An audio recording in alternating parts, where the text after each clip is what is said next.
Salut tout le monde, bienvenue sur la chaîne Chocozoka. Alors, je suis tout seul et quand je suis tout seul, on parle de jeux vidéo évidemment. Sauf qu'aujourd'hui, je vais vous montrer en fait un colis du Japon spécial jeux vidéo rétro. Aujourd'hui, on va voir ensemble des jeux Dreamcast, des jeux PS1 et PS2. Pas de jeux Saturn, pas de jeux Nintendo 64 ni Super Famicom. Alors, on va commencer par de la PS2, parce que c'est là où il y en a le moins. Après, on fera de la Dreamcast et de la PS1. Alors, sur les jeux PS2, j'ai acheté ça donc sur eBay. J'ai pas des jeux qui sont extrêmement rares, mais en même temps, ce sont des jeux que je voulais avoir, parce que j'avais pas eu l'occasion à l'époque de les acheter. Et je vais vous préciser les prix, même si je les ai achetés sur eBay. Alors, les prix varient vachement. Ce sont que des jeux japonais, évidemment. Mais en tout cas, ça peut être sympa de vous faire découvrir en fait des jeux que vous connaissez peut-être pas. Alors il y en a, c'est sûr que vous les connaissez parce qu'ils sont ultra connus. D'ailleurs, c'est pour ça que je les ai eu à un prix défiant toute concurrence, hein, même sur ces titres-là, même en version européenne. Mais bon, voilà. Donc, on va commencer par un petit jeu de combat. C'est le Yu Yu Hakusho Forever. Alors, le Yu Yu Hakusho Forever, en fait, c'est le premier opus d'une série en fait de 2 et le 2 c'est le 120%. Alors le 120% je l'ai pas trouvé encore mais je pense que je vais l'acheter. Moi j'aime bien Yu Yu Hakusho avec tout cet univers des Oni, ça fait beaucoup penser à d'autres comment dire animés déjà plus vieux genre Lamu ou d'autres encore avec ces petits monstres avec la petite corne, un peu comme ce que Toriyama fait dans Dragon Quest. Donc un petit jeu de combat qui est complet, hein. Je l'ai acheté au Japon, hein, donc, enfin je l'ai acheté en import, je ne l'ai pas ramené de là-bas. Donc il y a la notice, la notice qui est juste nickel. Et en fait je l'ai acheté pour, alors là il va falloir me croire sur parole, je l'ai acheté moins d'1€. En effet, je l'ai acheté 100 yens, ça doit faire 89 centimes, quelque chose comme ça, enfin en fonction du taux de change. Et la boîte elle est propre. Bon, il y a des micro-rayures évidemment sur les boîtes en plastique, mais le CD il est nickel, donc une super bonne affaire, même si c'est pas un super bon jeu. En tout cas, je suis ravi de l'avoir dans ma collection jeux import. Un autre jeu que vous connaissez forcément, et je vais passer très très vite dessus, lui aussi il m'a coûté moins d'1€, c'est le Tekken 5. Voilà, Tekken 5, et je crois que j'en avais acheté un autre, je sais même plus où je l'ai mis. Je crois que j'ai aussi acheté un Tekken Tag. Mais bon, ça c'est pas le genre de jeu très intéressant à vous présenter, c'est juste pour essayer de faire un full set Tekken à l'occasion. Donc celui-ci, moins d'1€. Malheureusement, bon, je le savais en même temps quand je l'ai acheté, il n'y avait pas la notice. Mais bon, moins d'1€ pour ce jeu-là, je sais que je pourrais le retrouver prochainement sur eBay, donc je pourrais peut-être le compléter, sachant que là, le CD est un petit peu rayé. Je suis assez étonné venant d'un vendeur japonais, mais bon, c'est pas grave, moins d'1€, au moins on a l'occasion d'y jouer, et puis ce sera pas l'occasion, on le retrouve souvent ce jeu-là.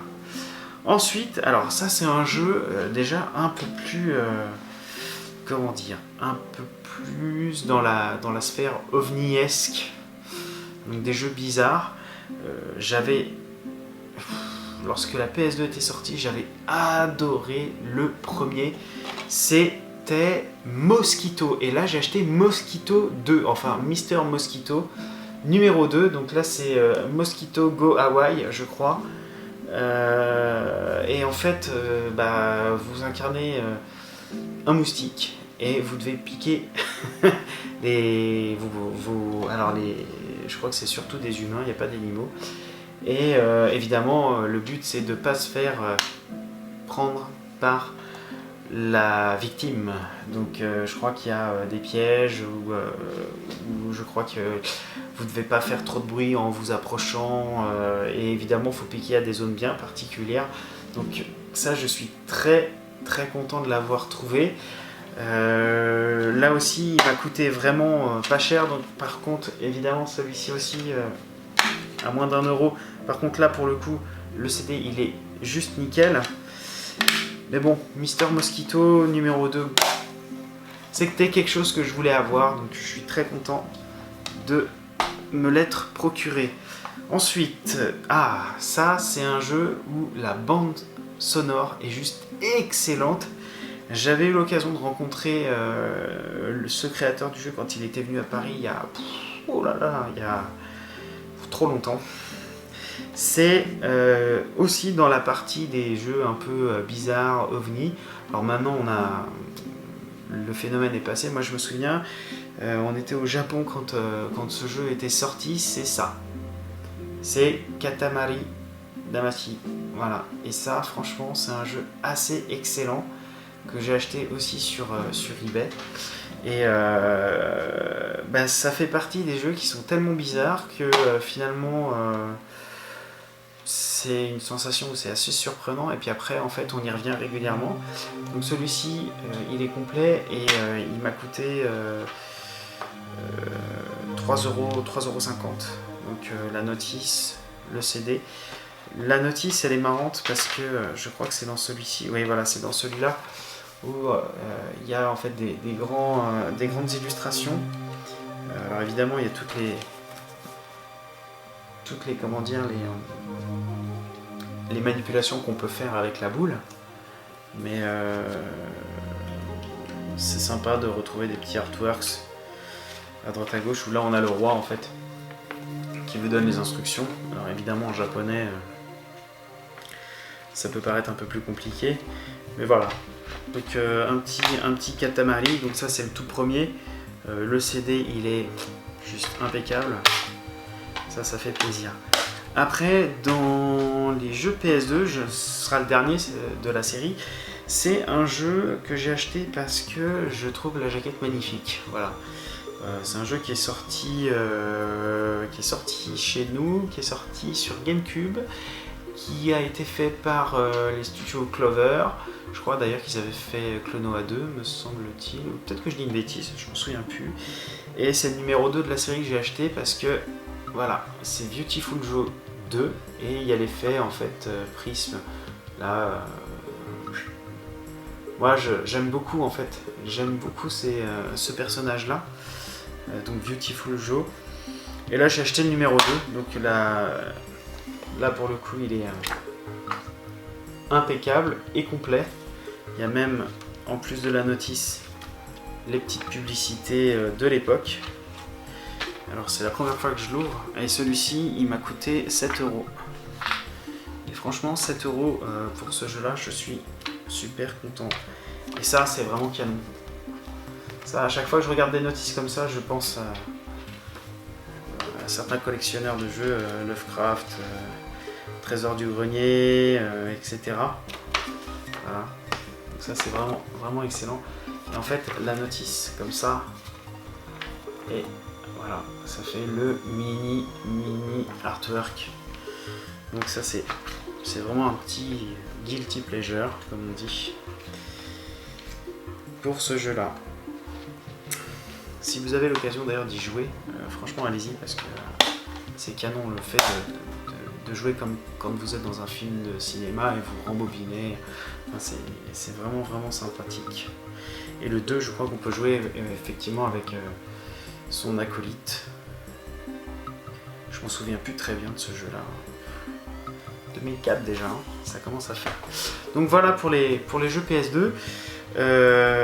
Maintenant, je vous propose d'aller sur Dreamcast. Alors sur Dreamcast, vous allez me dire, ouais, c'est des jeux ultra connus. Bah ouais, c'est ultra connu, mais en même temps, j'avais trop envie de les retrouver en version japonaise. Alors peut-être qu'un jour, je ferai une vidéo sur la collection de jeux PAL, donc européens que j'ai.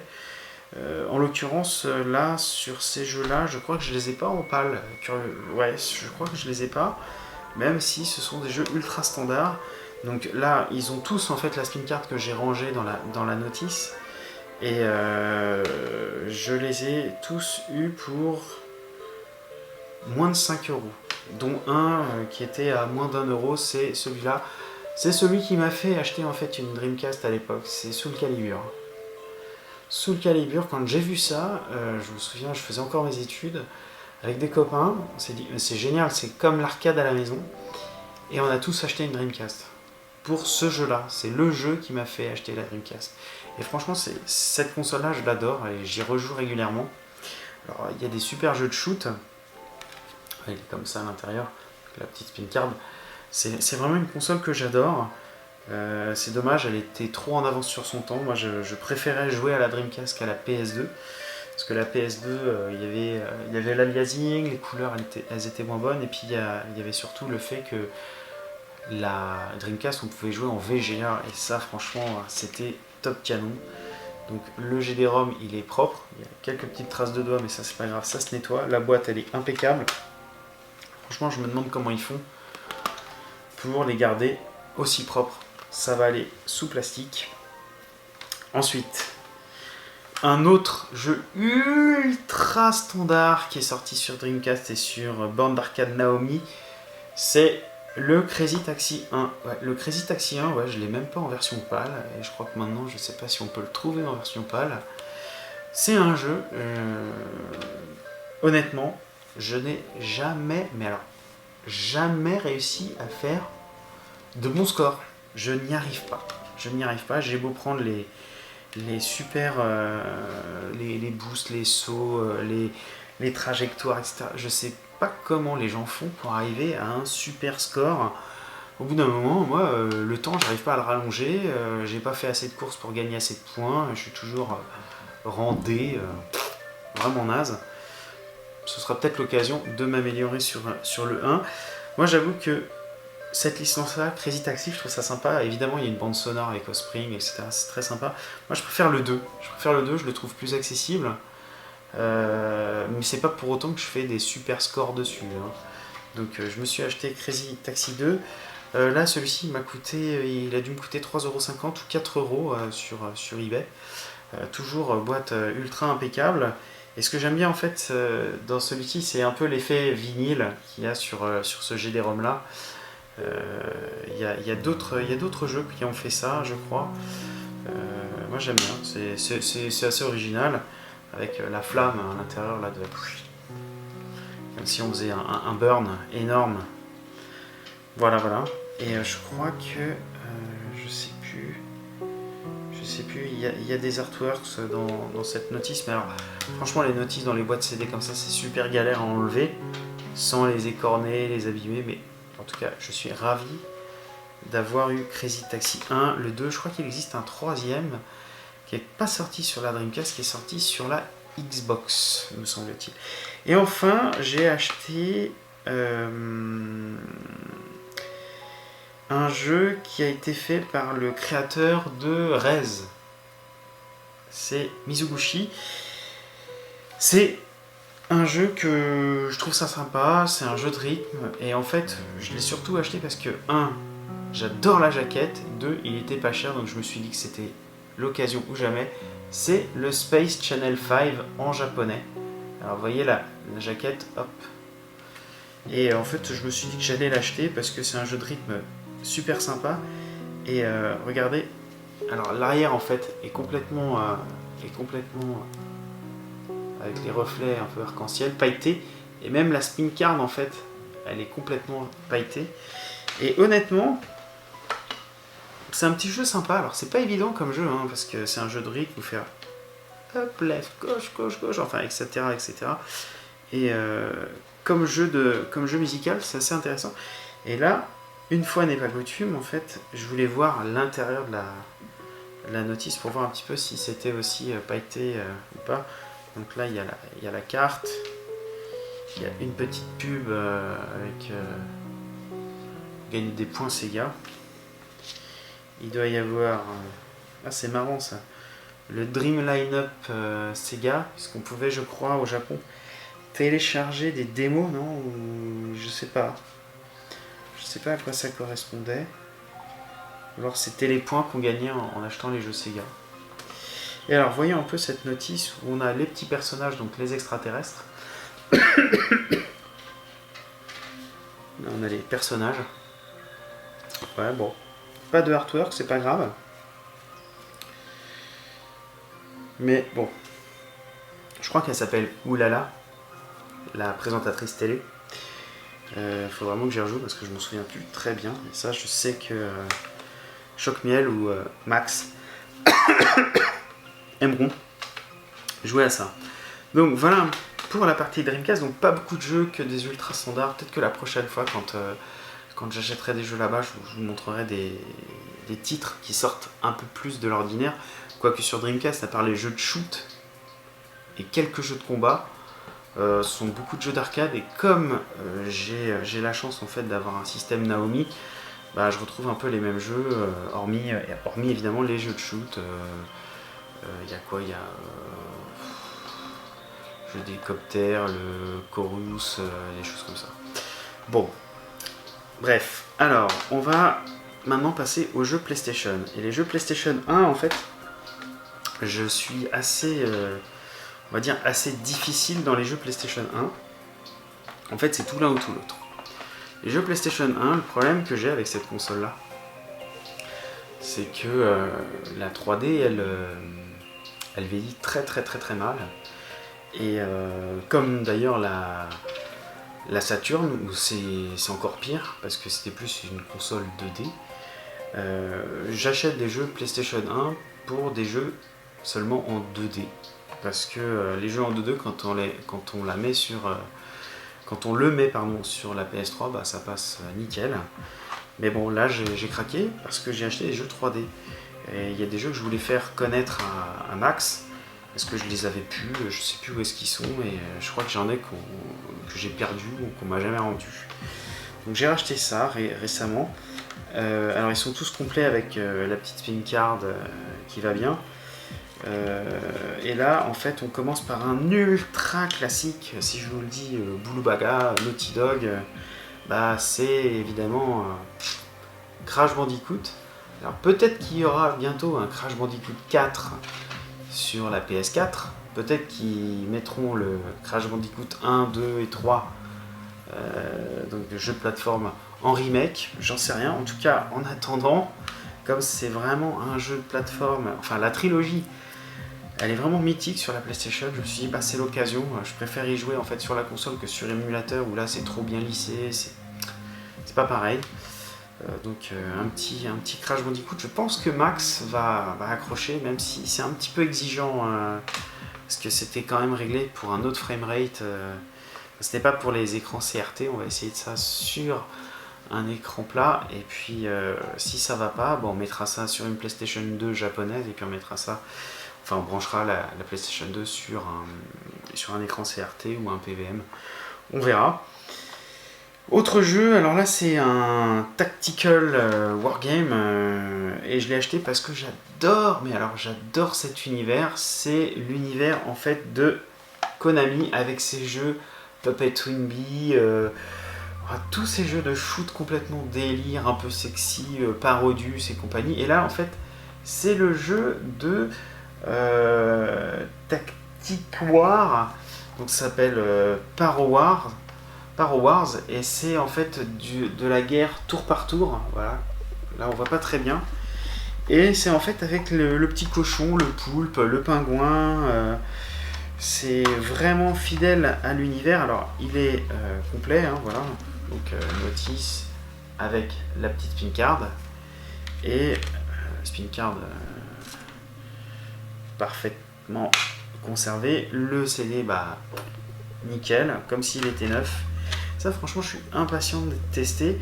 J'imagine qu'il va y avoir un opening encore un peu complètement barré, tant mieux, parce que c'est vraiment sympa, j'aime beaucoup. Et puis il y a toujours des bandes son qui valent le détour. D'ailleurs peut-être que si on met ça dans une platine, dans un lecteur, ça devrait peut-être me permettre d'écouter les bandes son, je sais pas, ça dépend des jeux. Ridge Racer on pouvait, peut-être que sur ce jeu là ce sera également possible.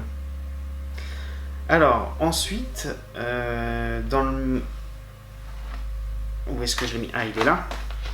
Ça c'est en fait, on va garder les mêmes boîtes parce que vous savez sur les jeux PlayStation 2 il y a ces boîtes là, les grosses boîtes, et ces boîtes là, les petites boîtes CD. Là j'ai une autre grosse boîte, et ça c'est la suite en fait d'un jeu que j'ai sur Saturn japonaise et c'est The Game Paradise numéro 2. Donc ça c'est un jeu de shoot qui finalement modélise les vaisseaux ennemis en 3D. Le petit vaisseau qu'on dirige aussi est également en 3D. Et en fait ça se passe dans une salle, dans un game center. Et là en fait je l'ai acheté, il est ultra complet parce que il a, je vais essayer de vous montrer sans le faire tomber, donc la carte,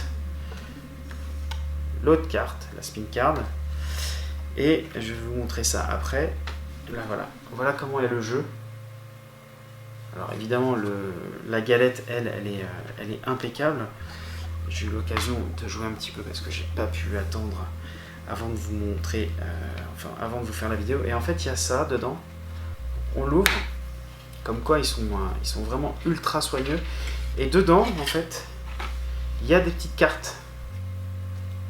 Il y a des petites cartes, donc il y en a 3. Donc là c'est la 1, la 2 et la 3e. C'est des petites cartes à collectionner. The Game Paradise. Et en fait ça ce sont les personnages en fait du jeu. Et là il y a la team complète. Là il y a la team complète sur la numéro 1. Voilà. Donc Jaleco. Donc je sais que le premier n'est jamais sorti je crois sur PlayStation.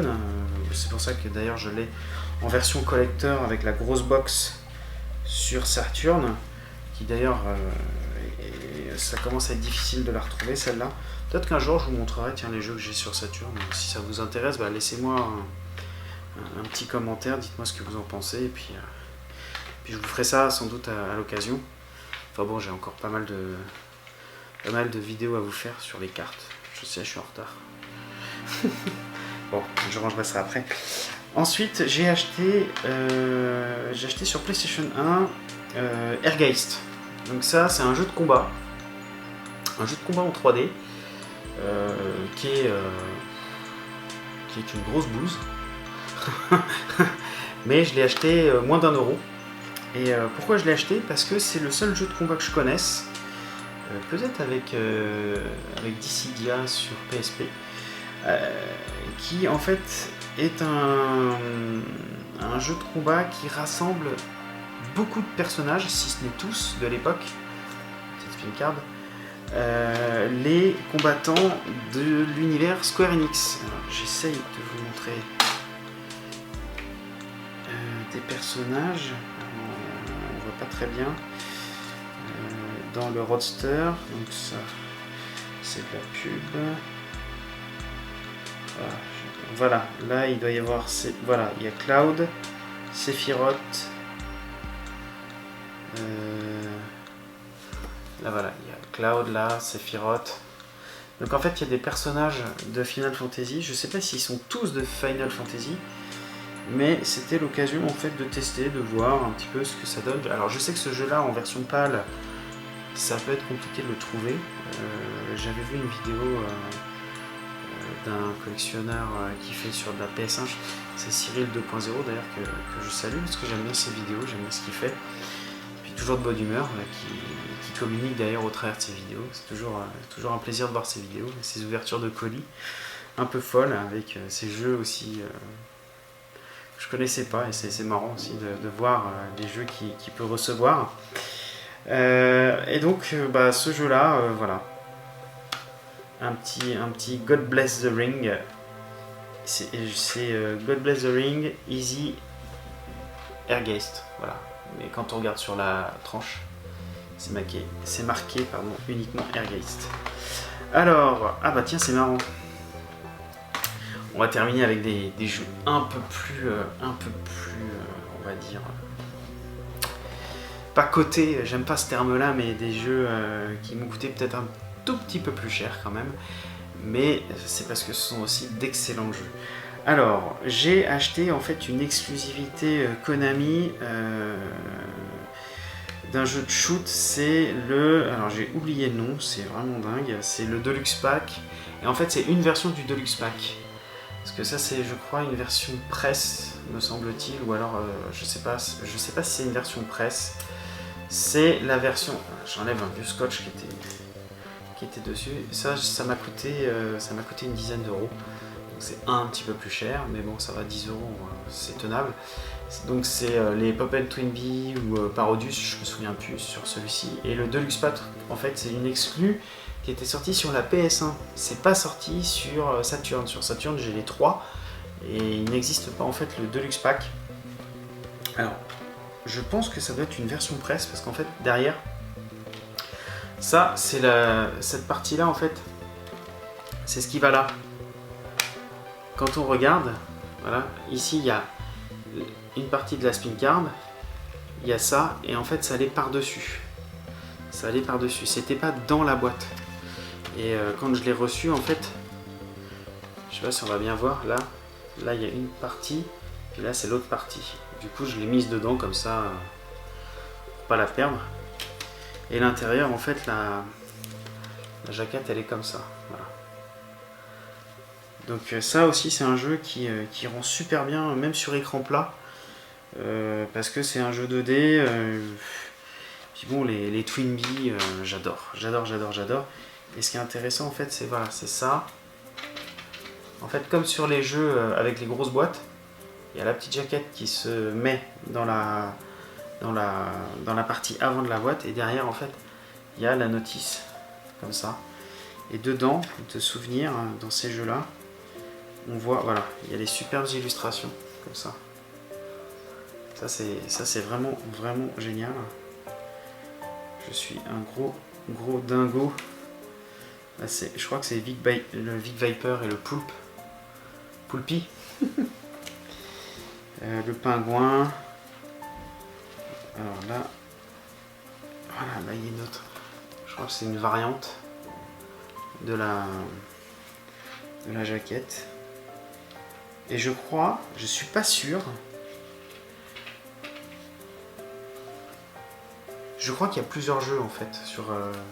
Je crois que c'est une compilation. Il y a peut-être le Daytona, le Pop & Twinbee, je sais pas. Je sais pas, j'ai pas encore eu l'occasion de. Parce que Deluxe Pack, c'est qu'il y en a peut-être plusieurs. J'ai acheté ça. Je craque à chaque fois que je vois ça. Sauf sur Super Famicom, où je craque pas. Pas à cause du prix, c'est juste parce que je fais pas Super Famicom enfin toutes les consoles à cartouche, j'évite.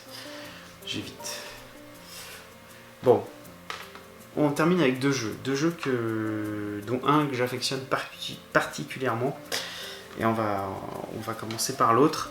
Donc ça c'est un jeu de chez Treasure, et je sais que Lovecraft en avait parlé parce qu'il l'avait je crois eu sur Saturn. Bah, moi je l'ai sur PS1, c'est Silhouette Mirage, et ça c'est franchement un jeu assez particulier, c'est vrai, mais quand il y a marqué ce petit logo là, comme il dit Lovecraft, les jeux Treasure, bah, en fait ce sont toujours de très bons jeux. Alors celui-ci effectivement il est tellement bien que je crois qu'il est resté dans la console, j'ai dû y jouer, oui j'y ai joué d'ailleurs l'autre jour. C'est vraiment un gage de qualité, les jeux Treasure.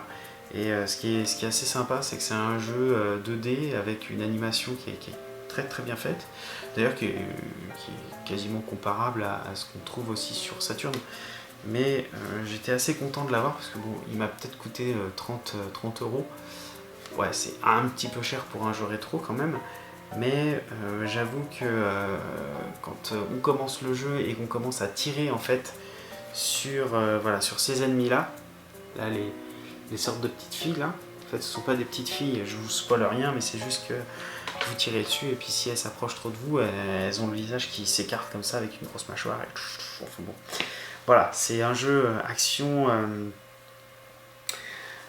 shoot, vraiment très content d'avoir pu mettre la main dessus. Et enfin, il y a un autre jeu que j'ai, je crois, aussi sur Saturn. Et ça, c'est un jeu, je sais pas pourquoi, j'y reviens, mais tout le temps. Je crois que c'est une des séries avec...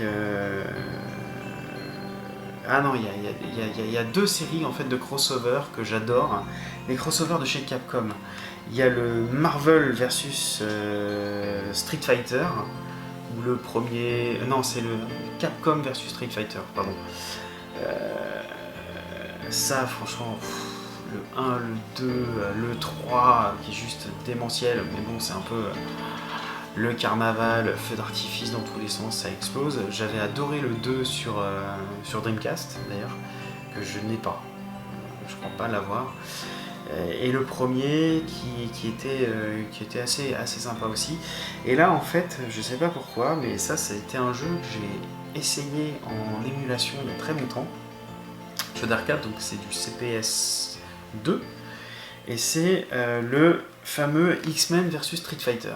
Et là c'est la EX édition, alors je sais pas pourquoi EX édition. Mais ça c'est un jeu, je crois qu'à chaque fois qu'il sort, je l'achète.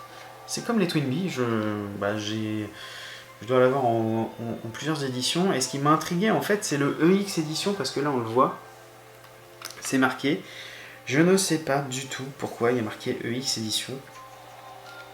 C'est marqué sur la tronche. Ça n'a pas le même numéro en fait que la version normale. Mais bon, je suis fan. Donc voilà le jeu comment il est. Bon, la spin card je l'ai mise dedans. Et la spin card, bon, elle est raccord avec la jaquette. Et derrière, mais ce jeu-là, je trouve ça mais excellent. Pourtant, il n'y a pas beaucoup de personnages. Mais il est vachement rapide. Il y a des personnages qu'on a finalement que dans ce crossover-là, X-Men versus Street Fighter. Et fou là là là là, j'adore. Et ce jeu sur arcade, il est monstrueux. Sur PlayStation, je pense qu'il doit l'être également. Sur Saturn, j'y reviens. Même en émulateur, des fois, je me fais une petite partie parce que quand on prend... moi, j'aime beaucoup jouer avec Ryu et Cyclope. Ça fait une combo de malade quand ils font le Hadouken et l'autre avec son rayon.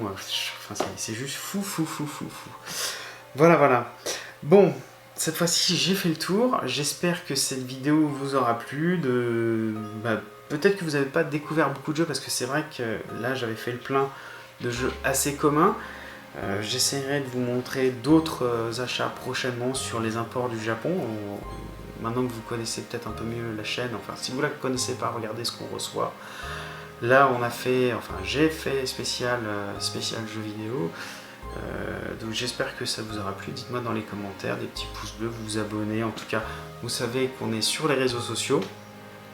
En tout cas, moi je vous dis portez-vous bien et je vous dis à une prochaine fois pour une prochaine vidéo.